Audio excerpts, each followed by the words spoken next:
வணக்கம். நம்மள பல பேருக்கு இந்த விவசாயம் சார்ந்த தொழில் பண்ணணும் அப்படின்ற ஆர்வம் இருக்கும். அந்த ஆர்வம் இருந்தும் அதில் ஈடுபட பயப்படுறாங்க.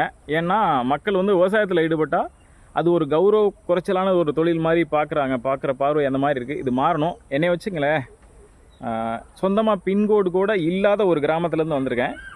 எனக்கு மத்திய அரசு விருதுக்காக இங்கே இருக்க விவசாயிகள் சங்கத்திலேருந்து பரிந்துரை பண்ணியிருக்காங்க. எனக்கு இந்த விருதை கொடுக்கலான்னு சொல்லி பரிந்துரை பண்ணியிருக்காங்க. எனக்கு விருது கிடைக்கல, அது அப்புறம்.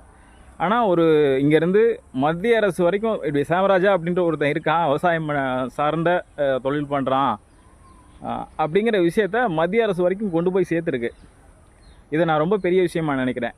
இன்றைக்கி நிலைமைக்கு என்னையை நம்பி விவசாயம் சார்ந்த தொழில்களில் ஈடுபடுறதுக்கு